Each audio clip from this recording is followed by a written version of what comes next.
தேவன் தந்த இந்த நாளுக்காக நான் ஆண்டவருக்கு நன்றி செலுத்துகிறேன். I am thankful to the Lord for this day that the Lord has given me. நான் சில நாட்களுக்கு முன்பு ஒரு மனிதனுடைய வாழ்க்கையை நான் தியானித்து நான் அதிகமாக ஆசீர்வதிக்கப்பட்டேன். அதை நான் பகிர்ந்து கொள்ள விரும்புகிறேன். I was blessed by the life of a man that I was reading a while back, and I would like to share it with you. பைபிளில் ஏசாவை பற்றி ஒரு புத்தகமே இருக்குது. யாருக்கும் தெரியுமா? Do we know that we have a book in the Bible about Asa? ஒரு முழு புத்தகம் ஏசாவை பற்றி எழுதியிருக்கு. One full book about Asa. பைபிளிலே இருக்கிறதுலே மிக சிறிய புத்தகம் இது. பழைய ஏற்பாட்டில் உள்ள மிக சிறிய புத்தகம். What is the smallest book in the Old Testament? சின்ன பிள்ளைங்க தெரியுமா? Obadiah. Very good. It's Obadiah. Very good. ஒபதியாவின் புஸ்தகம் எடுத்துக்கொள்வோம். Let's take the book of Obadiah. அங்கு ஏதோமை குறித்தும் ஏசாவை குறித்தும் ஒபதியா எழுதியிருக்கிறார், பேசுகிறார். Here we read about Obadiah. He is talking about Edom and Asa. ஏசாவை குறித்து 3 காரியங்களை இங்கே நம்ம பார்க்குறோம். We see 3 things about Asa here. 6ஆம் வசனத்தில் ஆறாம் வசனத்தை வாசிக்கிறேன். ஏசாவினுடையவைகள் எவ்வளவாய் தேடி பார்க்கப்பட்டது, அவனுடைய அந்தரங்க பொக்கிஷங்கள் எவ்வளவாய் ஆராய்ந்து எடுத்து கொள்ளப்பட்டது. We read in verse 6 how Asa has been pillaged and his treasures sought out. ஏசாவின் அந்தரங்க பொக்கிஷம், his treasures, அந்தரங்க பொக்கிஷம், his hidden treasures. இன்னொரு காரியத்தை குறித்து ஏசாவை குறித்து நாம் வாசிக்கிறோம். One more thing we read about Asa. கீழே வாசிக்கும் பொழுது 8ஆம் வசனத்திலே in verse 8 we read like this. ஏசாவின் பர்வதத்தில் உள்ள புத்திமான்கள்.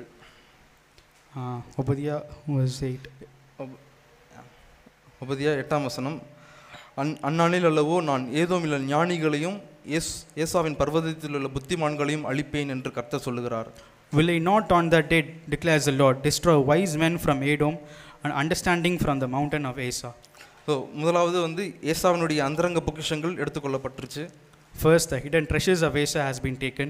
இரண்டாவது, ஏசாவின் புத்திமான்களை ஆண்டவர் அழிக்கிறார்.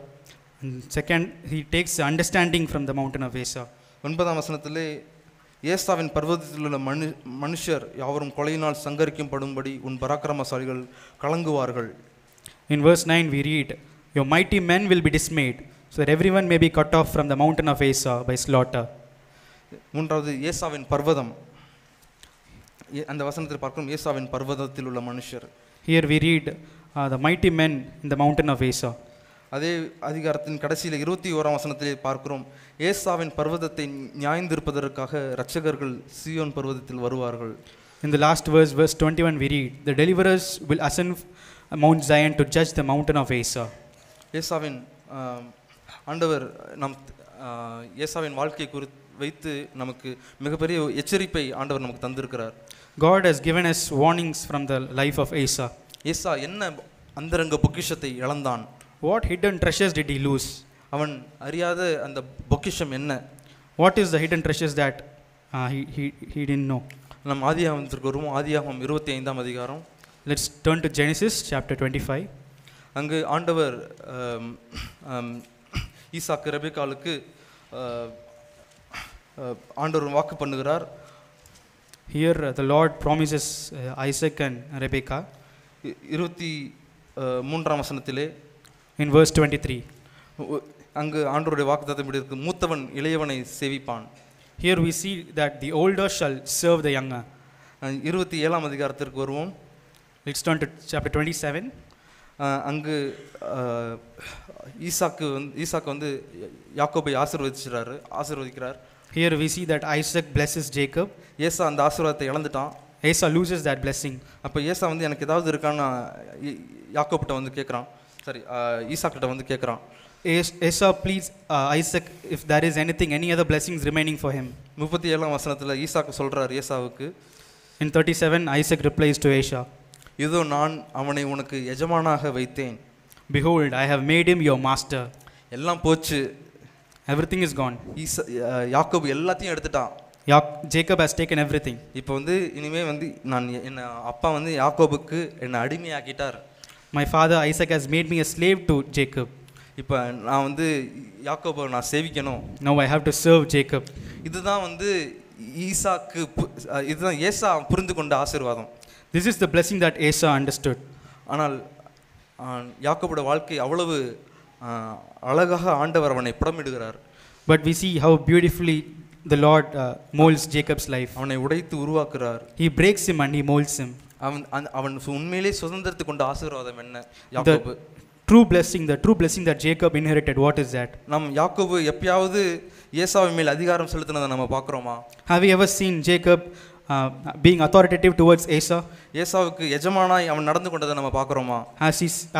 Are we seeing Jacob acting like a master to Esau? அது ஏசா புரிந்து கொள்ள முடியாத ஒரு ஆசீர்வாதம். It is a blessing that Esau had to understand. நாம் யாக்கோபு மீண்டும் திரும்ப வராரு. ரேச்சல் எல்லாரையும் கூட்டிட்டு அவர் திரும்ப வராரு. Jacob is returning with his family, with Rachel. அநேக வருஷத்துக்கு அப்புறம் திரும்ப வராரு. After many years he is returning. அப்பொழுது அவன் அங்க பார்க்குற 33ஆம் அதிகாரம் we see in chapter 33 ஏசா சந்திக்க வராரு. Esau is coming to meet Jacob. 9ஆம் வசனம் in verse 9 இல்ல 8ஆம் வசனத்துல வாசிக்கிறேன். From 8 we read like this. எனக்கு எதிர்கொண்டு வந்த அந்த மந்தை எல்லாம் என்னத்துக்கு அப்படின்னு ஏசா கேட்கிறார். So Esau is asking, what do you mean by all this company which I have met? நீ புடுங்கறவன், நீ திருடன்லாம் நினைச்சேன் நானு. I thought you are a grabber, you are someone who steals. இப்போ திரும்ப அப்பா சொத்தெல்லாம் எடுத்துட்டு போறதுக்கு வந்திருக்கேன்னு நான் நினைச்சேன். I thought you have come back to take our father's inheritance. ஆனா நீ என்ன எனக்கு gift தர? But why you are giving me something? You are giving me gifts. நீ இப்போ என்ன அடிமையாக்க வரேன்னு நான் நினைச்சேன். I thought you were coming to make me a slave to you. ஆனா நீயும் உன் பிள்ளைங்க எல்லாம் என்ன வணங்குறீங்க? But you and your children, you are coming and bowing down before me. யாக்கோபு அந்த அதிகாரத்துல பார்த்தோம்னா எத்தனை முறை ஏசாவை எப்படி கூப்பிடுறான்னு பாருங்க. 5ஆம் வசனத்துல உமது அடியானுக்கு.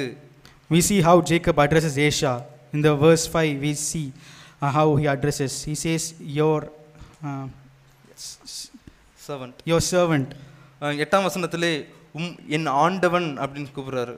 In verse 8 we see my lord. 14ஆம் வசனத்துல என் ஆண்டவன் அப்படின்னு ஏசாவை கூப்பிடுறார், சொந்த அண்ணனை. He's calling his own brother my lord. 15ஆம் வசனத்துல திரும்பவும் என் ஆண்டவன். Again in verse 14 he says my lord. நீ என்ன அதிகாரம் செலுத்த வர நான் நினைச்சேன்.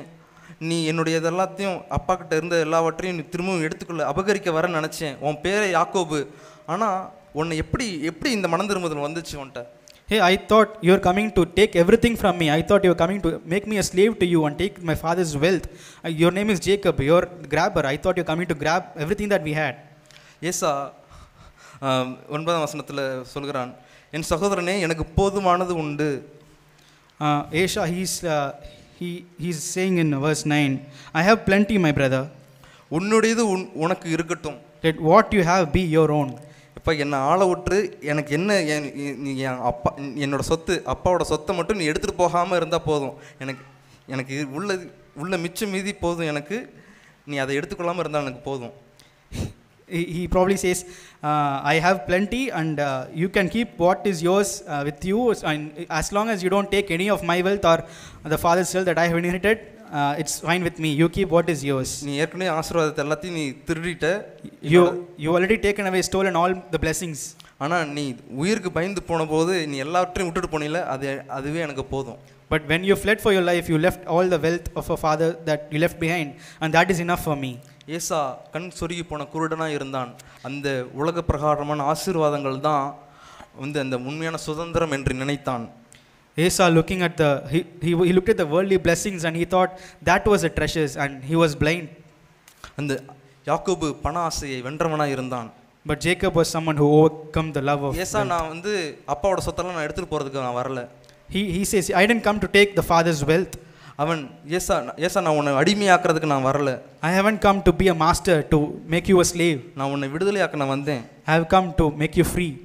அவன் பாவத்திலிருந்து விடுதலையானவனாக இருந்தான் யாக்கோபு. Jacob was free from sin. ஏசா பண ஆசைக்கு அடிமையாக இருந்தான்.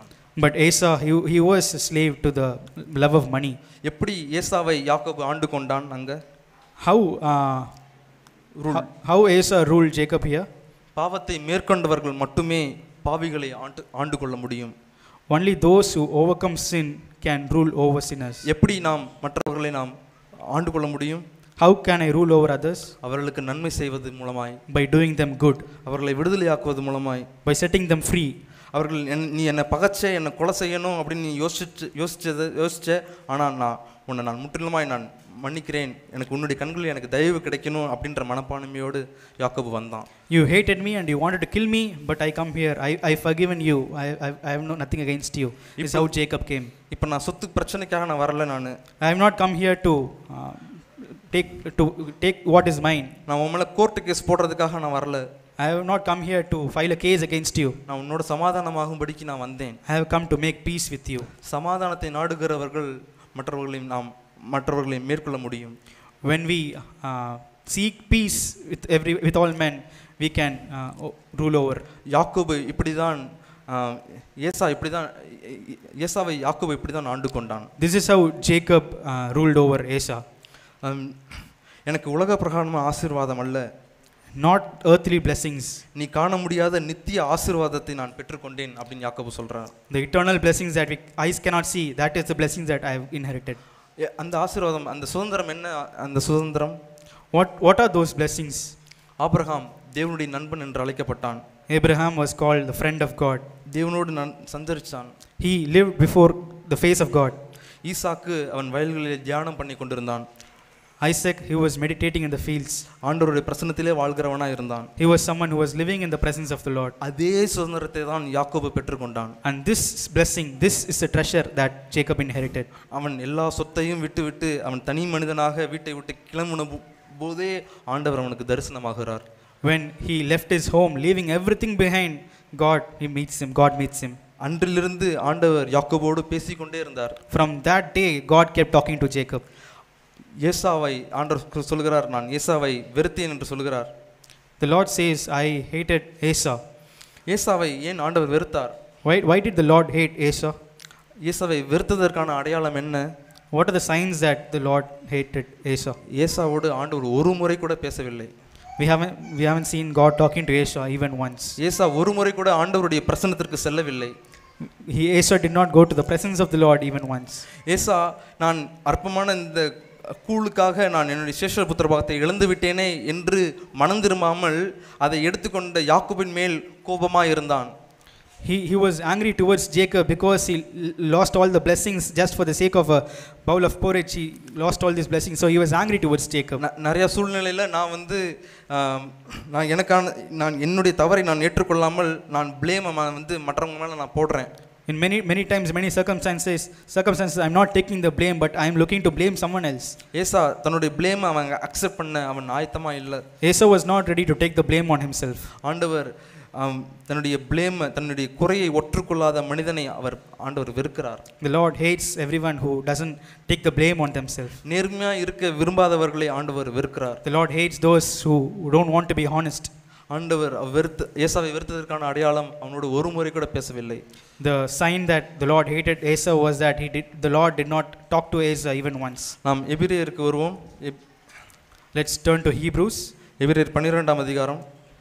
Hebrews chapter 12. 16-17 வசனங்கள். Hebrews chapter 12 verse 16 and 17. நாம் இங்கு ஏசாவுக்கு two titles for Esau, 2 பேர் கொடுக்கப்பட்டிருக்கிறதை நம்ம வாசிக்கிறோம். We see here that 2 titles have been given to Esau. 16ஆம் வசனத்தில் in verse 16, ஏசாவை போல சீர்கெட்டவனாக என்று வாசிக்கிறோம். We see here, no immoral or godless person like Esau. 17ஆம் வசனத்தில் ஆகாதவன் என்று தள்ளப்பட்டதை. And in verse 17 we read, he was rejected. நான் மனம் திரும்ப நான் என்னுடைய குறையை நான் ஒத்துக்கொள்ள ஆயத்தமில்லாதவனாக இருந்தால் if I'm not ready to take the blame, நான் சீர் பொருந்த நான் ஆயத்தம் இல்லாதவனாக இருந்தால், if I'm not ready to set things right, நான் மண்ணுக்கானதையே நான் பிடித்து கொண்டு இருந்தால், if I'm holding the things of the world, நான் பரலோக அந்த நித்தியத்துக்குரிய ஆசீர்வாதத்தை நான் பார்க்கக்கூடாதபடிக்கு கண் சொருகி போன குருடனாக இருந்தால், if I'm blind not to be able to look at the eternal blessings, ஆண்டவர் என்னை பார்த்து சீர்கெட்டவன் ஆகாதவன் என்று சொல்கிறார். the Lord will look at me and say, immoral, godless person. அந்த 2 வசனங்களை வாசிக்கிறேன். ஒருவனும் வேசிக்கலனாகவும் ஒருவேளை போஜனத்துக்காக தன் சேஷ்ட புத்திர பாகத்தை விற்று போட்ட ஏசாவை போல சீர்கெட்டவனாகவும் இராதபடிக்கு எச்சரிக்கையாக இருங்கள். That there be no immoral or godless person like Esau who sold his own birthright for a single meal. ஏனென்றால் பிற்பாடு அவன் ஆசீர்வாதத்தை சுதந்திரித்துக் கொள்ள விரும்பியும் ஆகாதவன் என்று தள்ளப்பட்டதை அறிவீர்கள். For you know that even afterwards when he decided to inherit the blessing, he was rejected. நம்ம கண்ணீர் சிந்தி மனம் திரும்பணும் நம்ம கேள்விப்பட்டிருப்போம். We would have heard about repenting in tears. ஆனால் இங்கு அவன் கண்ணீர் விட்டு கவலையோடே தேடியும் மனம் மாறுதலை காணாமற் போனான். But here we see that even though he sought for it with tears, he found no place for repentance. அவன் மனம் திரும்புறதுக்கே கண்ணீர் சிந்தி தேடியும் அவனால் மனம் திரும்ப முடியாமல் போயிடுச்சு. Even though he sought for repentance with tears, he was not able to repent. நான்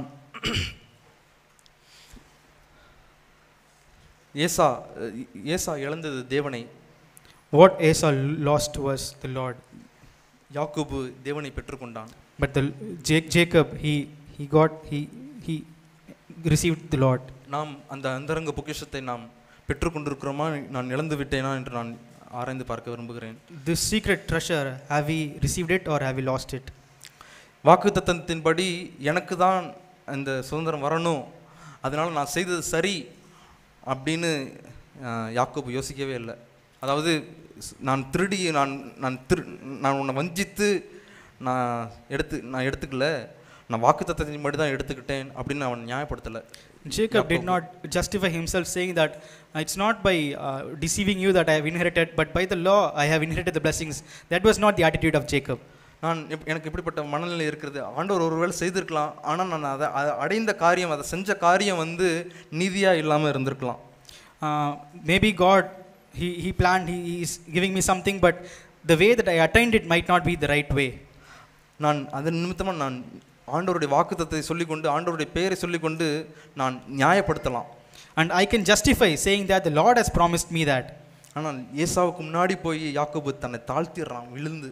But Jacob stands before Esau and he bows down, he falls on the ground. யாக்கோபு பகையை அன்பினால் மேற்கொண்டான்.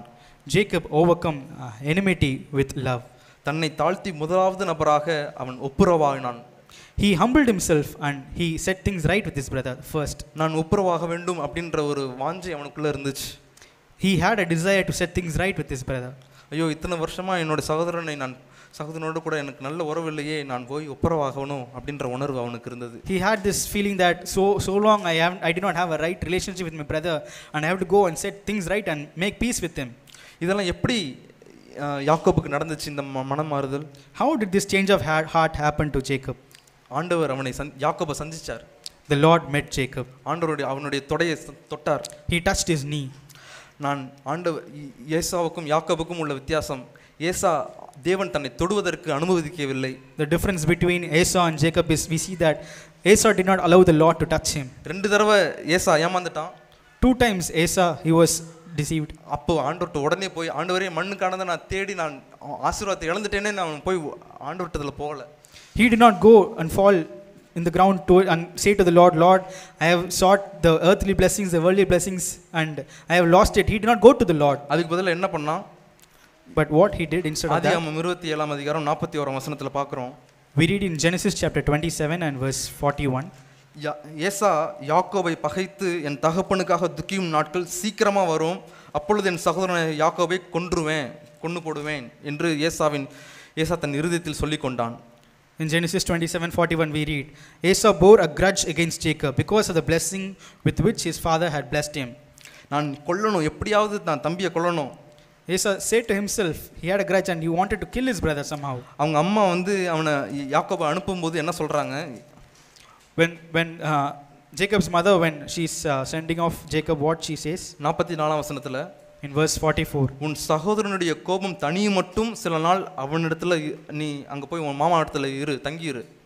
until your brother's fury subsides, stay with him a few days. உன் சகோதரன் உன்மேல் வைத்த கோபம் தணிந்து நீ அவனுக்கு செய்ததை அவன் மறந்த பின் நானே வந்து ஒரு ஆள் அனுப்பி அவ்விடத்திலிருந்து உன்னை அழைப்பேன் அப்படின்னு அம்மா சொல்றாங்க. Until your brother's anger against you subsides and he forgets what he did to him, then I will send and get you from there, is what his mother, Jacob's mother, tells ஆனா him. அவங்க அம்மா கூப்பிடவே இல்லை கடைசி வரைக்கும். But his mother never calls him. அவங்க அம்மா ஆள் அனுப்பவே இல்லை யாக்கோபை. His mother never sent men. அவ்வளோ நாள் ஏசா இருதயத்தில் பகையை வச்சுட்டே இருந்தான். So long, all these years, Esau had that grudge in his heart. நான் அவன் கண்ணில் சிக்கினானா நான் வந்து அவனை கொலை செஞ்சிடணும். If I see my brother, I will kill my brother. என்று அவன் சமயம் பார்த்துக்கிட்டே இருந்தான். He was looking for a moment so that he can kill his brother. அவன் மனம் திரும்பவே இல்லை. He did not repent. ஏசாவின் இருதயத்தின் அகந்தை. We see he had grudge in his heart. நாம் ஒபதியாவுக்கு வருவோம், அதை பார்க்குறோம். அந்த வார்த்தையை நாம் பார்க்குறோம் ஒபதியாவிலே. Let's go back to Obadiah. We see here 3ஆம் வசனம், in verse 3, கண்மலை வெடுப்புகளாகிய உன் உயர்ந்த ஸ்தானத்திலே குடியிருந்து என்னை தரையிலே விழத்தள்ளுகிறவன் யார் என்று உன் இருதயத்தில் சொல்லுகிறவனே, உன் இருதயத்தின் அகந்தை உன்னை மோசம் போக்குகிறது. we see the arrogance of your heart has deceived you. You who live in the clefts of the rock, in the loftiness of your dwelling place, who say in your heart, who will bring me down to earth? அவன் யாக்கோபு நடந்து வருகிறத ஏசா பார்க்கிறான். Esau looks at Jacob. He's walking towards him. அவன் கைத்தாங்களாய் யாக்கோபு நடந்து வருகிறான். He is limping and he is walking. ஓ, தொடர் நடுங்கி யாக்கோபு என்னை மேற்கொள்ள முடியாது. He probably thought, he's limping and he's handicapped and he cannot overcome me, rule over me. என்ன அவன் இந்த தடவை முந்த முடியாது. He cannot overcome me this time. ஆதியாகமம் 33ஆம் அதிகாரத்தில் 12ஆம் வசனத்தில் ஏசா தான் சொல்லுகிறார். In Genesis 33 in verse 12, this is what Esau tells. நம்ம புறப்பட்டு போவோம் வா அப்படின்னு ஏசா யாக்கோபை பார்த்து சொல்கிறான். He says, looking at Jacob, let us go, come. ஆனால் இந்த தடவை நான் உனக்கு பின்னால் வரமாட்டேன், நான் உனக்கு முன்னாடி போவேன், நான் உனக்கு முன் நடப்பேன். But this time I will walk in front of you, is what Esau tells. தொடர் நடுங்கி யாக்கோபு அவனுக்கு கைத்தாங்களாய் அவனை தாங்கி கொண்டு செல்வதற்கு மனதில்லை. இதுதான் சான்ஸ், நான் வந்து யாக்கோபை நான் ஓவர்டேக் பண்ணிட்டு நான் முன்னாடி போகிறதுக்கு. He did not have a heart where he could give a shoulder to his limping brother, but he said, I will go in front ahead of you. நீ அப்போ என்னை ஏமாத்தினல, this is you cheated me, right? This is a time where I can go in front of you. இதுதான் என்னுடைய நேரம், நான் உன்னை முந்த போகிறேன். This is my time and I am going to go ahead of you. அங்கே பார்த்தோம், என்னை தரையிலே விழத்தள்ளுகிறவன் யார் என்று நம்ம ஒபதியாவில் பார்த்தோம். We read in Obadiah, who will bring me down to earth? யாக்கோபுக்கும் ஏசாவுக்கும் இருந்த வித்தியாசம் இதுதான். This is the difference between Esau and Jacob. தேவன் யாக்கோபின் தொடையை தொட்ட பொழுது யாக்கோபு தரையில் விழுந்த மனுஷனாக இருந்தான். When the Lord touched the knee of Jacob, he was someone who fell to the ground. ஏசாவோ என்னை தொட முடியாது, ஆண்டவரே நீங்கள் என்னை தொட முடியாது. But Esau, he did not have the heart. He said, Lord, you cannot touch me. ஆண்டவரே நீங்கள் என்னுடைய கண்ணை நீங்கள் தொட முடியாது. You cannot touch my eyes, Lord. நான் என்னத்தை பார்க்குறேன்ற பார்வையை நீங்கள் தொட முடியாது. You cannot touch the things that I see. என்னுடைய நாக்கை நீங்கள் தொட முடியாது. You cannot touch my tongue, Lord. நான் என்னத்தை பேசுகிறேன்றதை நீங்கள் வந்து கண்ட்ரோல் பண்ண முடியாது. You cannot control what I say from using this tongue. என் கையை நீங்கள் தொட முடியாது. You cannot touch my hands, Lord. என் கையிலால நான் என்ன செய்கிறேன் அப்படின்றத நீங்கள் கண்ட்ரோல் பண்ண முடியாது. You cannot control what I do with my hands, Lord. நான் எங்கே போகிறேன் அப்படின்னு என் காலை நீங்கள் தொட முடியாது. Lord, you cannot touch my feet and control where I go. நான் தான் கண்ட்ரோல் பண்ணுவேன். I will be the one to control all those things. ஆனால் யாக்கோபு முற்றிலுமாய் தரையில் விழுந்த மனுஷனாக இருந்தான். But Jacob was a person who fell in the ground. இருதயத்தின் அகந்தை என்பது என்னை தரையிலே விழத்தள்ளுகிறவன் யார்? The grudge in the heart, it says, who will bring me down to earth? ஆண்டவரே நீங்களாலும் என்னை தள்ள முடியாது கீழே. Lord, even you cannot bring me down to earth. 4ஆம் வசனத்தை பார்க்குறோம். நீ கழுகை போல உயர போனாலும், நீ நட்சத்திரங்களுக்குள்ளே உன் கூட்டை கட்டினாலும் அவ்விடத்திலிருந்தும் உன்னை விழத்தள்ளுவேன் என்று கர்த்தர் சொல்லுகிறார். We see in verse 4, though you build high like the eagle, though you set your nest among the stars, from there I will bring you down, declares the Lord. ஆண்டவர் இருதயத்தின் அகந்தையை வெறுக்கிறார். The Lord hates the arrogance of heart. நான் மனம் திரும்ப விருப்பம் இல்லாமல் இருந்தேனால் ஆண்டவர் என்னை பார்த்து அவர் அரோசிப்பார். If I do not have a desire to repent, the Lord, he will despise me. நான் அடுத்ததாக இரண்டாவது காரியத்தை குறித்து சொன்னேன், ஏசாவின் புத்தி. The second thing, புத்திமான்கள். second thing we saw was the wise men from Edom and understanding. ஏசா அவனுக்கு அவன் குறித்து பார்க்குறோம், அவன் கானானிய ஸ்திரீகளை அவன் திருமணம் செஞ்சிருந்தான். We see that he married the women of Canaan. அது அவங்களுடைய அப்பா அம்மாவுக்கு விசனமாக இருந்தது அப்படின்னு யோசித்து அவன் மீண்டும் அவன் சொந்தத்தில் ஒரு பெண்ணை திருமணம் செஞ்சுட்டு வரான். Knowing that his parents they were not happy with him marrying Canaanite women, he went and married someone among his relatives. ஏசா ஆதியாகமம் 28ஆம் அதிகாரம் 8ஆம் வசனம். We see in Genesis chapter 28 and verse 7. அதுக்கு முன்பு 7ஆம் வசனத்திலையும் நான் வாசிக்கிறேன். யாக்கோபு தன் தகப்பனுக்கும் தன் தாய்க்கும் கீழ்ப்படிந்து பதான் அராமுக்கு புறப்பட்டு போனதையும் ஏசா கண்டதினாலும் கானானியருடைய குமார்த்திகள் தன் தகப்பனாகிய ஈசாக்கின் பார்வைக்கு ஆகாதவர்கள் என்பதை ஏசா அறிந்ததினாலும். We see in verse 7 and 8 that Jacob had obeyed his father and his mother and had gone to Padan Aram. So Esau saw that the daughters of Canaan displeased his father Isaac. யாக்கோபு என்ன சொல்றான்? What is Jacob saying? யாக்கோபு அவன் கீழ்ப்படிஞ்சு ஏசாவை நியாயந்திருத்தான். Jacob he obeyed and he judged Esau. யாக்கோபோட கீழ்ப்படுதலை பார்த்த உடனே ஏசாவுக்கு குத்திருச்சு. When Esau saw the obedience of Jacob, it pricked his heart. நான் தப்பு பண்ணிட்டேன், I've done wrong. அது எங்க அப்பா அம்மாக்கு விசனமா இருக்கு, கஷ்டமா இருக்கு. I have wronged and it's displeasing my father. இப்போ அப்பா அம்மாவையும் பிரியப்படுத்தணும். Now he wants to please his parents. இந்த பக்கம் அவனுடைய உலக சிநேகத்தையும் வைத்துக் கொள்ளணும். On the other hand, he wants to have the love of the world also.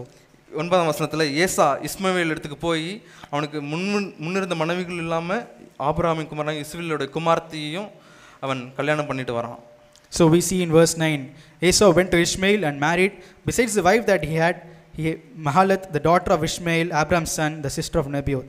Besides the wives that he already had, he went and married. நான் அப்படிப்பட்டவனா இருக்கிறேனா?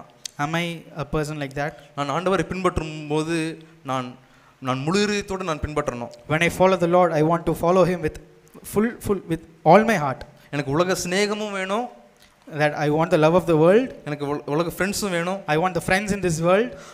நான் ஆண்டவருடைய குடும்பத்திலயும் இருக்கணும், சபையிலயும் நான் இருக்கணும். I also want to be a part of the Lord's family. ஆவிக்குரிய ஆசீர்வாதமும் வேணும். I have to get the spiritual blessings. Double life. This is a double life. நான் இரட்டை வாழ்க்கை நான் வாழ்ந்து கொண்டிருக்கிறேனா? Am I living this double life? நான் உலக சிநேகத்திற்கு போகும்பொழுது நான் எப்படி வாழ்றேன்? How do I live when I go into the world? நான் தேவனுடைய பிள்ளைகளோடு இருக்கும் பொழுது நான் எப்படி வாழ்கிறேன்? How do I live how do I act when I'm with God's children? வீட்டுக்கு வந்தா, when I come home, ஏசா வீட்டுக்கு வந்தா, when Esau he came home, அவன் அந்த இஸ்மவேலுடைய குமார்த்தி, அப்பா என் வைஃப் இவதான் அப்பா. He shows his father, this is my wife, this daughter of Ishmael. உலகத்துக்குள்ள போனா, when he goes into the world, N wife வந்து இந்த கானானிய குமார்த்திகள் தான்ப்பா. this Canaanite woman, this is my wife. இரட்டை வாழ்க்கை, a double life. ஏசாவினுடைய புத்தி அப்படிப்பட்ட புத்தியா இருந்தது. This was the understanding of Esau. இரட்டை வாழ்க்கை, a double life. நான் இப்படி பிரியப்படுத்தினா நான் ஆசீர்வாதத்தை நான் சுதந்திரத்துக்கலாம், அப்பாவோட ஆசீர்வாதத்தை சுதந்திரத்துக்கலாம். He thought if I please my father I can inherit his blessings. பீலையாமுக்கு பாலாக்கின் பணமும் வேணும்.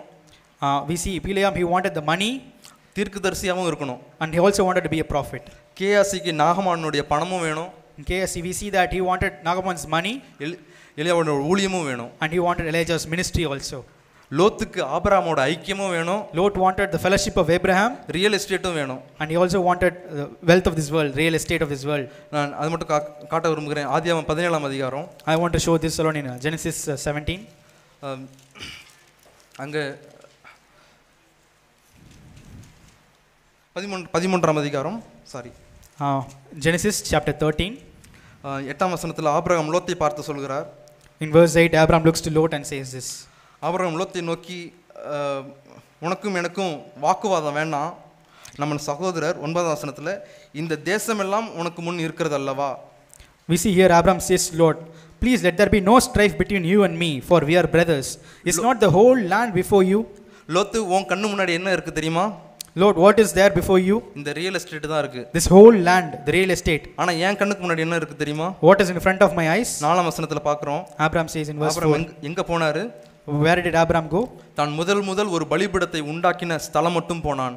He went to the place of the altar which he had made there formerly. அங்கே ஆபிரகாம் கர்த்தருடைய நாமத்தை தொழுது கொண்டான். And there Abraham called on the name of the Lord. என்னுடைய கண்ணுக்கு முன்னாடி பலிபீடம் தான் இருக்கு. In front of my eyes there is the altar of Lord. எனக்கு முன்னாடி worship தான் இருக்கு. Worship is the only thing that is in front of my eyes. உன் கண்ணு முன்னாடி ரியல் எஸ்டேட் தான் இருக்கு. In front of your eyes what is there? Is it the real estate, the world? யூதாசுக்கு For Judas 30 வெள்ளி காசும் வேணும். he wanted the 30 silver coins. இயேசுவுக்கு ஒண்ணும் ஆக கூடாது. But he also wanted nothing to happen to Jesus. இயேசுவும் escape ஆயிடுவார். Jesus also, he wanted Jesus to escape. அதான் யூதாஸ் போட்ட calculation. This is the calculation that Judas made. ஆனா யூதாஸ் ஏன் 30 வெள்ளி காசை தூக்கி எறிஞ்சான்? But why did he throw away all those 30 silver coins? மதிப்பு மிக்கதா ரொம்ப வேல்யூ உள்ளதா தோன்றின அந்த பணம் இயேசு இல்லைன்னு வந்த நிலைமையில ஒண்ணுமே இல்லாம போயிடுச்சு அவனுக்கு. What seemed to be more valuable, that 30 silver coins which seemed more valuable, when Jesus was not there, it became nothing. இயேசு இல்லாமல் போய்விட்டார் அப்படின்றத பார்த்த உடனே அவனுக்கு அந்த 30 வெள்ளி காசுக்கு மதிப்பே இல்லாம போயிடுச்சு. When he saw that Jesus was there no more, that 30 silver coins became nothing. இயேசு இல்லாத இந்த 30 வெள்ளி காசு அது அர்த்தமற்றது. Without Jesus, those silver coins, they are valueless, they are இயேசு nothing. இல்லாத அந்த 30 வெள்ளி காசு உபயோகம் இல்லாதது. Without Jesus, those silver coins, they are useless. மகதலேனா மரியாள் அவள் விலையுயர்ந்த பரிமள தலத்தை வந்து இழந்து இயேசுவோட பாதத்துல ஊற்றினாள். We see Mary Magdalene, she broke the costly perfume and she poured it out on the Lord's feet. அந்த விலையேறப்பட்ட பரிமள தலத்தை இழந்து இயேசுவை பெற்றுக்கொண்டாள். She lost that expensive costly perfume, but she gained the Lord. ரட்சிப்பை பெற்றுக்கொண்டாள். She gained salvation. அவ உடைச்சிட்டு ஐயோ பணம் போச்சேன்னு நினைக்கல. After breaking, she did not think I have lost all this money. அவள் சந்தோஷமாய் களி கூர்ந்தாள். She was happy, rejoicing. மரியாள் பணத்தை இழந்து இயேசுவை பெற்றுக்கொண்டாள். Mary, she lost the money and she gained the Lord. யூதாஸ் இயேசுவை இழந்து பணத்தை பெற்றுக்கொண்டான். But Judas, he lost the Lord and gained money. நாம் ஏதோ ஒன்றை நாம் இழக்கணும். There is something that we have to lose. அது நாம் இழக்க போகிறது இன்மைக்குரியதா அல்லது நித்தியத்துக்குரியதா? Is it the things of the world that we are going to lose, or is it the things of heaven, eternal things that we are going to lose? இயேசுவை சிலுவைக்கு கொண்டு சென்ற ஒரே பாவம், கடைசியா நடந்த ஒரே பாவம், The one sin that we see that took Jesus to the cross பண ஆசை, was love of money. யூதாசனுடைய பண ஆசை தான் இயேசுவை சிலுவைக்கு கொண்டு போச்சு. Judas's love of money that Judas had, that took Jesus to the cross. அதனால தான் வசனத்துல வாசிக்கிறோம், பண ஆசை எல்லா தீமைக்கும் வேறாய் இருக்கிறது. So we read, the love of money is the root of all evil. அதான் ஏசாவினுடைய புத்தி, நாம் பணத்தையும் சேவிக்க வேண்டும், பணமும் வேண்டும், ஆண்டவருடைய ஆசீர்வாதமும் வேண்டும். This is the understanding that Esau had. I also want the earthly blessings and I also want the Lord's blessing.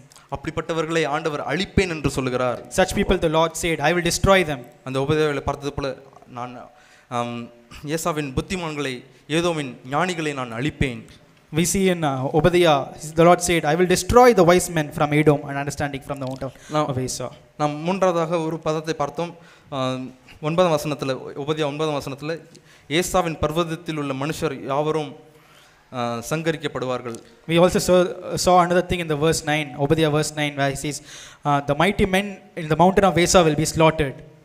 நாம் 21ஆம் வசனத்தில் பார்த்தோம், ஏசாவின் பர்வதத்தை நியாயந்திருப்பதற்காக இரட்சகர்கள் சீயோன் பர்வதத்தில் வருவார்கள். And in verse 21 we saw that to judge the mountain of Esau, the deliverers will ascend from Mount Zion. 21 அதான் நியாயந்திருக்கிறதுக்கு எதுக்கு இரட்சகர்கள்? Why deliverers to judge?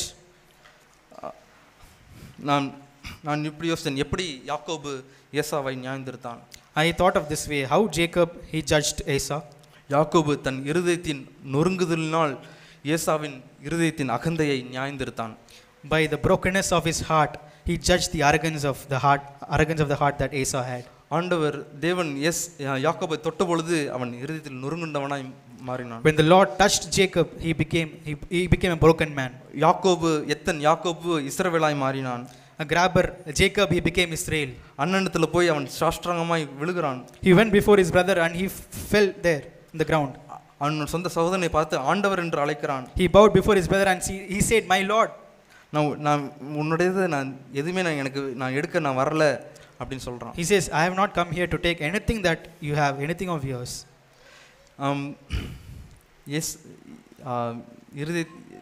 யாக்கோபு இருதயத்தின் நொறுங்குதலினால் ஏசாவின் இருதய அகந்தையை நியாயந்திருத்தான். By the brokenness of the heart, Jacob judged the arrogance of the heart, in arrogance that Esau had in his heart. யாக்கோபு தொடர்ந்து வருகிற யாக்கோபை பார்த்தோன்னே, இவன் எனக்கு த்ரெட் கிடையாது, Esau, after seeing Jacob limping and coming, he thought for himself, he is not a threat for me anymore. யாக்கோபுனால எனக்கு எந்த பிரச்சனையும் கிடையாது. I will not face any difficulties because of Jacob anymore. அப்படின்னு ஏசா நிம்மதியாயிட்டான். Esau probably thought, and he was comforted by that thought. அதான் அந்த இருதயத்தின் அகந்தை. That is the arrogance of the heart. அவன் சகோதரனிடத்தில் நீ ஒப்புரவாகும்படி வந்தியே அப்படின்னு மீண்டுமாய் அவனோட சேர்ந்து கொள்ளாதபடிக்கு நான் உனக்கு முன்னாடி நான் போகிறேன்.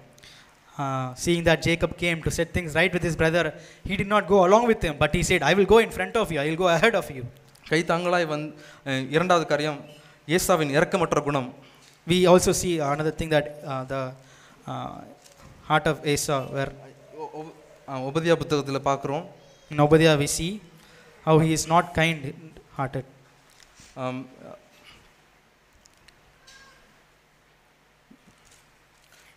இது 12ஆம் வசனத்தில் பார்க்குறோம். In verse 12 we see, உன் சகோதரன் அந்நியர் வசமான நாளிலே அவனுடைய நாளை நீ பிரியத்தோடைய பாராமலும் யூதாபுத்திரருடைய அழிவின் நாளிலே அவர்கள் நிமித்தம் சந்தோஷப்படாமலும் அவர்கள் நெருக்கப்படுகிற நாளிலே நீ பெருமையாய் பேசாமலும் இருக்க வேண்டியதாக இருந்தது.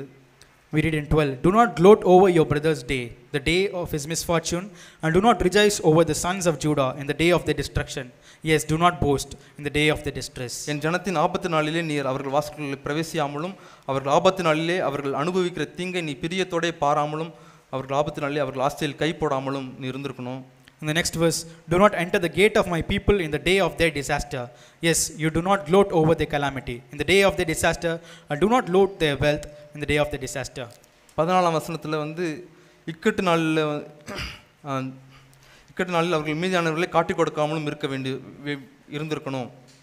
Also in verse 14 we see, do not stand at the fork of the road and to cut down their fugitives.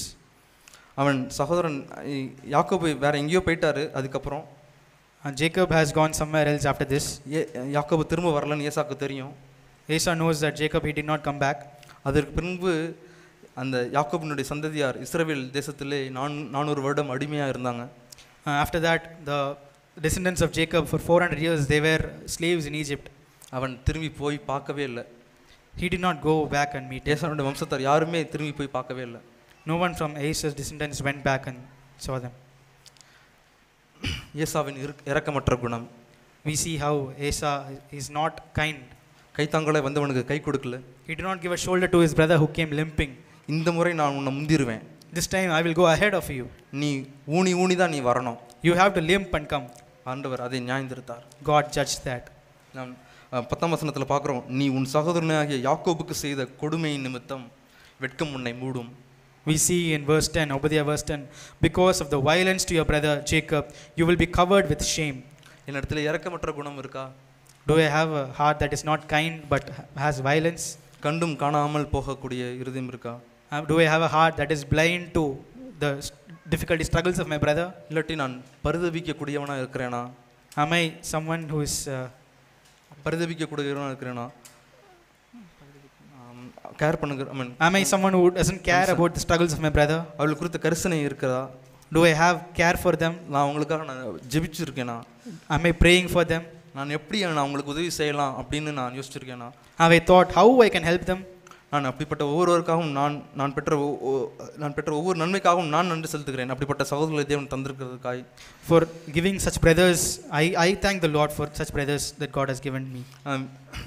இரண்டாவது காரியம், ஏசாவின் பர்வதத்தை குறித்த இரண்டாவது காரியம். Another thing about the mountain of Esau, யாக்கோபு ஏசாவின் ஆவிக்குரிய குருட்டாட்டத்தை நியாயந்திருத்தான். Jacob, he judged Esau's blindness, spiritual blindness. யாக்கோபு பார்த்தா எனக்கு இந்த சொத்தெல்லாம் இதெல்லாம் பொருட்டில்ல, எனக்கு தேவன் தான் வேணும். Jacob says all these worldly wealth, it's nothing to me, I want the Lord. எப்பா எனக்கு அந்த தேவனாவது, எனக்கு அதெல்லாம் வேணாம், நீ இந்த சொத்தை எனக்கு விட்டுட்டு போனாலே போதும் அப்படின்னு ஏசா இருந்தான். But Esau was there, if I have this inheritance, this wealth, that is enough, I don't want the Lord. யாக்கோபு தேவனை தெரிந்து கொண்டு பூமிக்குரிய ஆசீர்வாதத்தை இழந்து விட்டு ஏசாவுக்கு விட்டு கொடுத்து விட்டு ஏசாவினுடைய ஆவிக்குரிய குருட்டாட்டத்தை அவன் எக்ஸ்போஸ் பண்ணான், காட்டினான். Jacob, he gave all the worldly wealth and inheritance to Esau, and he exposed the love of money that Esau had in his heart. ஏசா நான் எதை இழக்கிறேன்ற உணர்வே இல்லாமல் வாழ்ந்தான். Esau, he did not understand what he was losing. அதே போல தான் பிழையம் குறித்து பார்க்குறோம், கேஆசியை குறித்து பார்க்குறோம். நாங்கள் எதை இழக்கிறோம் அப்படின்ற உணர்வே இல்லாமல் இருந்தாங்க. This is what we see in the life of Pilayam and KSC, they did not know what they were losing. தன் நிலையை காணக்கூடாத ஒரு நிலைமை. They were not able to see their own themselves, like where they stand. They were not able to see themselves. வெளிப்படுத்தின விசேஷத்துல நாம 3 சபைகளை குறித்து பார்க்கிறோம். In the book of Revelation we see about 3 churches. அந்த 3 சபைகளோட நிலைமையும் இப்படி தான் இருந்துச்சு. The 3 churches were in the same state. இரண்டாம் அதிகாரம் 5ஆம் வசனத்துல எபேசு சபையை குறித்து பார்க்கிறோம். In chapter 2 and verse 5 we read about the church of Ephesus. ஆகியால் நீ இன்ன நிலைமையிலிருந்து விழுந்தாய் என்பதை நினைத்து மனம் திரும்பு. Which verse? 2:5. In verse 5 we see here, therefore remember from where you have fallen. எந்த நிலைமையிலிருந்து விழுந்த அப்படின்றத நினைச்சு பார். Remember, think about where you have fallen from. நீ மறந்துட்ட எந்த நிலைமையில இருக்கிற அப்படின்றத மறந்துட்ட நீ. You have forgotten where you were. You have forgotten your state.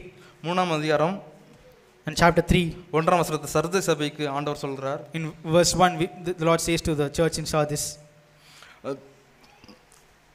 நீ உன் 2ஆம் பகுதி உன் கிரியைகளை அறிந்திருக்கிறேன், நீ உயிருள்ளவன் என்று பெயர் கொண்டிருந்தாலும் செத்தவனாய் இருக்கிறாய்.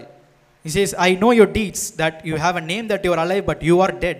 நீ செத்து போய் இருக்கிற, you are dead, ஆனா நீ உயிருள்ளவன் நினைச்சிட்டு இருக்க. but you think that you are alive. உன்னுடைய நிலம் உனக்கு தெரியல. You do not know your state. அதே 3ஆம் அதிகாரம் 17ஆம் வசனத்துல லவோதியா சபைக்கு ஆண்டவர் சொல்றார்.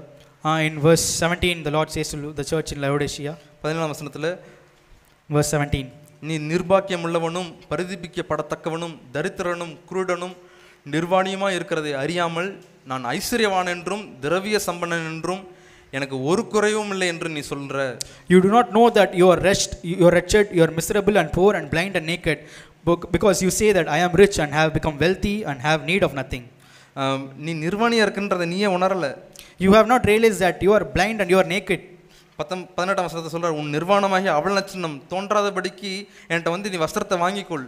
In verse 18 he says, the white garments, வெண் வஸ்திரங்களை என்னிடத்தில் வாங்கிக்கொள். Yeah, in verse 18 we see, buy from me gold refined by fire, so that you may become rich, and white garments, so that you may clothe yourself, and that shame of your nakedness will not be revealed. ஆண்டவரே, நான் ஆண்டவரத்துல போய் ஆண்டவரே என்னோட உண்மையான நிலைமையை நீங்க காட்டுங்க. I have to go to the Lord and ask him, Lord, show me the true state of myself. ஆண்டவரே, எனக்கு வந்து என்னை எக்ஸ்போஸ் பண்ணுங்க. Lord, expose my inner self, Lord, like where I stand. ஆண்டவரே, எனக்குள்ள உள்ள எரிச்சல், கசப்பு, பொறாமை, கண்கள் நிச்சை, மாம்சத்தின் நிச்சை, ஜீவனத்தின் பெருமை எல்லாவற்றையும் ஆண்டவரே எனக்கு எக்ஸ்போஸ் பண்ணுங்க. Lord, expose everything inside me, the love of money, the lust of the flesh, all those things that are inside me, the bitterness, the grudge. Lord, expose everything, Lord. எனக்கு வெங்காயத்தோலை போல உரிச்சு எனக்கு காட்டுங்க. Like the skin of an onion, Lord, peel each layer and show me, Lord. நான் ஏமாத்திக் கொள்ள வேண்டாம். I don't want to deceive myself. நான் நல்லா இருக்கேன்னு நான் நினைச்சிட்டு நான் ஏமாத்திக் கொள்ள வேண்டாம். I don't want to think that I am alive, Lord. நீங்க சொல்லும் பொழுது ஆண்டவரே நான் அப்படியே அக்னாலஜ் பண்ணிக்க, நான் ஏற்றுக்கொள்ள எனக்கு உதவி செய்யுங்க. Lord, help me, Lord, to accept whatever you say, Lord, to accept the state that I am in. நான் ஒருபோதும் ஏசாவை போல நான் கண்ணீரோடு நான் மனதுக்குள்ள தேடி மனம் திரும்ப முடியாம போயிடக்கூடாது ஆண்டவரே. I don't want to be like Esau, Lord, how he sought with tears for repentance, but he did not get it. I don't want to be like that, Lord. கடைசியாக ஒரு காரியம், நான்கு காரியங்களிலே யாக்கோபு ஏசாவை நியாயந்திருத்தான். In 4 things Jacob he judged Esau. ஒன்று இருதயத்தின் அகந்தையை நியாயந்திருத்தான். He judged the arrogance of the heart.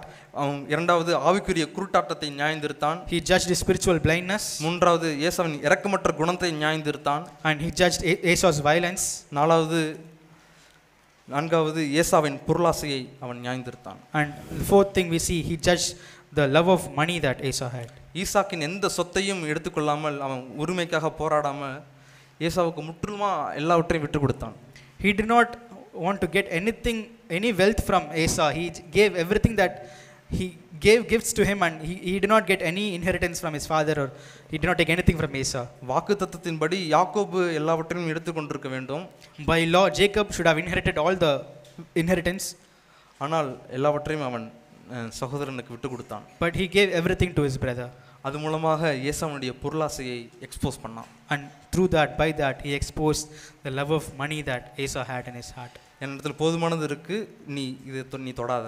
I have enough for me, you please have what is yours. இதை தொடாத. You don't touch what is mine. ஆனால் யோனத்தான் எப்படி இருந்தான்? But how is Jonathan? அந்த சவுலுடைய சிங்காசனம் யோனத்தானுக்கு வந்திருக்கணும். The throne that Saul was, that throne belongs to Jonathan. ஆனால் தாவீதை கூப்பிட்டு, but he called David. David, வாக்குத்தத்தம் உன் மேல தான் இருக்கு. He said, the promise is for you. நீ தான் இந்த சிங்காசனத்துக்கு வரணும். You're the one who has to come to the throne. அப்படின்னு சிங்காசனத்தை எடுத்து யோனத்தான் தாவீதுக்கு கொடுத்தான். Jonathan took the throne and he gave it to David. நான் எப்படிப்பட்டவனா நான் இருக்கிறேன். What kind of a person am I? கடைசியா நான் இந்த சொல்லி முடிக்கிறேன். 18ஆம் வசனத்துல I want to close by saying this. ஒபதியா 18ஆம் வசனம். Obadiah verse 18. யாக்கோபு வம்சத்தார் அக்கினியும் யோசேப்பு வம்சத்தார் அக்கினி ஜுவாலைகளுமாய் இருப்பார்கள். The house of Jacob shall be a fire and the house of Joseph a flame. ஏசா வம்சத்தாரோ வைக்கோல் துரும்பாய் இருப்பார்கள். They shall burn them and consume them, and there shall be no survivor of the house of Asa. இவர்களை கொளுத்தி ஏசாவின் வம்சத்தில் மீதியாய் இராதபடிக்கு இவர்களை பட்சிப்பார்கள். There shall be no survivor for the house of Asa. யாக்கோபு வம்சத்தார் எப்படி அக்கினியாய் இருந்தார்கள்? How the house of Joseph was a flame. நான் நொறுங்குண்ட மனிதர்கள் அக்கினியாய் இருக்க முடியும். How the house of Jacob shall be a fire. The broken man can be a fire. தேவனுடைய பிரசன்னத்திலே வாழ்கிறவர்கள் அக்கினியாய் இருக்க முடியும். Those who live before the presence of the Lord can be like fire. தேவனை தரிசித்து யாக்கோபு போல தேவனை தரிசித்துக் கொண்டே இருக்கிறவர்கள் அக்கினியாய் இருக்க முடியும். Those who meet the Lord like Jacob constantly, they can be like fire. அந்த அக்கினி நம்மை சுற்றிலும் பின்மாற்றத்தில் இருக்கிறவர்கள் மனம் திரும்பாதவர்கள் வரும்பொழுது அவர்களுடைய இருதயத்தில் உள்ள காரியங்களை அது எக்ஸ்போஸ் பண்ணி ஏசாவின் பர்வத்தை நியாய்ந்திருக்கும். And that fire, when people come and people who are backslidden and people who are living in sin come close to us, it will expose what's in their heart. 17ஆம் வசனத்தில் பார்க்கிறோம். 16ஆம் வசனத்தில் 16ஆம் வசனத்தில் in verse 16 we see, நீங்கள் என் பரிசுத்த பர்வதத்தின் மேல் மதுபானம் பண்ணினபடியே மதுபானம் பண்ணுகிறவர்கள் இருக்கிறாங்க, குடித்து விழுங்குகிறவர்கள் அங்கே இருக்காங்க. You have drunk on my holy mountain. The nations shall drink continually, we see here. They shall drink and swallow. இதெல்லாம் எங்க நடக்குது? பரிசுத்த பர்வதத்தில் நடக்குது. Where all this is happening in the holy mountain. 17ஆம் வசனத்தில் in verse 17, ஆனாலும் சீயோன் பர்வதத்திலே தப்பி இருக்கிறவர்கள் உண்டு. We see, but in Mount Zion there shall be those who escape. அவர்கள் பரிசுத்தமாய் இருப்பார்கள். And it shall be holy. யாக்கோபு வம்சத்தார் தங்களுடைய சுதந்திரங்களை சுதந்திரித்துக் கொள்வார்கள். And the house of Jacob shall possess their own possessions. ஆண்டவரே, நான் இருக்கிற இடங்களில் ஆண்டவரே யார் பின்மாற்றத்தில் இருந்தாலும் நான் பரிசுத்தமாய் இருக்கணும். Lord, in the place where I am, even if there are people who are backslidden, I want to be holy, Lord. நான் தப்பி இருக்கக்கூடிய அந்த கூட்டத்தில் நான் இருக்கணும் ஆண்டவரே. I want to be with the crowd, Lord, that escapes. ஆண்டவரே, நான் உம்முடைய சுதந்திரத்தை முற்றிலுமாய் நான் சுதந்திரித்துக் கொள்ளணும். Lord, I want to inherit all the possessions, Lord, your possessions, Lord. அப்படிப்பட்ட ஒரு வைராக்கியத்தை வாஞ்சியும் ஆண்டவர் நாம் ஒவ்வொருவருக்கும் எனக்கு தருவாராக என்று நான் விசுவாசிக்கிறேன். I pray that the Lord will give me such a heart to seek for him. ஒருபோதும் ஏசாவை போல அந்த ஒரு சேஷபக்தத்தை பார்த்து விற்று போட்ட ஏசாவை போல இம்மைக்குரியதைக்காக நான் மகிமையை நான் இழந்து விட விரும்பவில்லை. I don't want to be like Esau who lost his birthright for just a meal. ஆனால் எப்பொழுதும் யாக்கோபை போல ஆண்டவரை தரிசித்தவனாக, ஆண்டவரால் தொடப்பட்டவனாக, ஆண்டவருடைய பிரசன்னத்தில் வாழ்கிறவனாக இருக்க தேவன் எனக்கு உதவி செய்வாராக. But I pray that the Lord will help me to be like Jacob who saw God, who was touched by God and lived in his presence. நாம் எதை இழந்தாலும் தேவனை நாம் இழந்து போகாதபடிக்கு நாம் ஒவ்வொருவருக்கும் தேவன் உதவி செய்வாராக. May the Lord help us to not lose the sight of God. Even though we lose everything, let us not lose God.